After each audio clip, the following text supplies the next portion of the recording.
Stop overpaying. Brainy Buyer's head-to-head comparison mean you save. Like what you see? Subscribe and fund the fight for honest reviews. Stuck choosing between the SONY E55 to 210mm and the Nikon AF-S DX 18-140mm lens? This is a classic dilemma for Sony and Nikon shooters. Both are solid performers, but cater to slightly different needs. Let's break it down. The Sony 55 to 210mm model number SEL 55210 Crossing looks pretty sleek and compact. How does it actually feel when you're out shooting?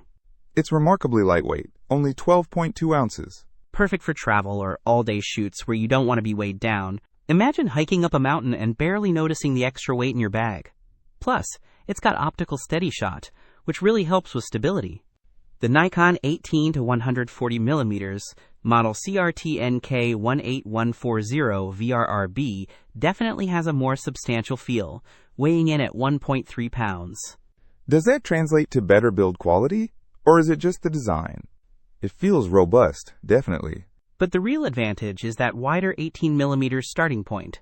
Think landscapes, interiors, anytime you need to capture a broader scene. Exactly. So the Sony gives you that extra reach on the telephoto end, up to 315mm equivalent, while the Nikon gives you a wider field of view. It's a trade-off. That 210mm on the Sony, what kind of difference does that make in real-world shooting scenarios? Think wildlife photography, or getting close-up shots at sporting events. You can really isolate your subject and create some stunning bokeh with that reach. Especially with its circular 7-blade aperture. It's like having a mini telescope for your camera. Okay, so the Nikon starts at 18mm. How does that affect what you can capture, say compared to the Sony starting at 55mm? Imagine capturing a group photo in a tight space, or fitting a grand landscape into a single frame. The Nikon's wider view is much more forgiving in those situations.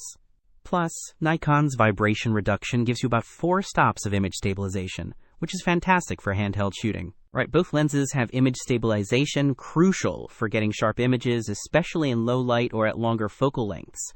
But how do they compare in terms of autofocus speed and noise? The Sony uses an internal autofocus drive, which is smooth and quiet, ideal for video. Plus, it has direct manual focus for fine-tuning. The Nikon boasts Nikon's silent wave motor, or SWM, for ultra-fast and quiet autofocus.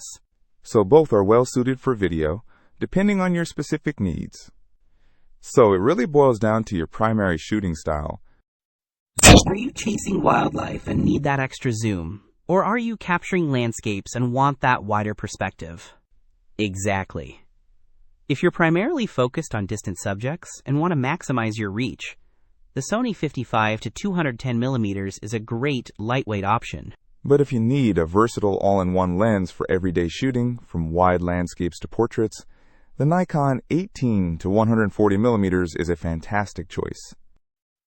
Ultimately, both are capable lenses, but understanding your needs will make the decision much easier. Happy shooting! Don't miss out on our next in-depth review to help you make smarter purchasing decisions. Hit that subscribe button and the notification bell so you're always in the know.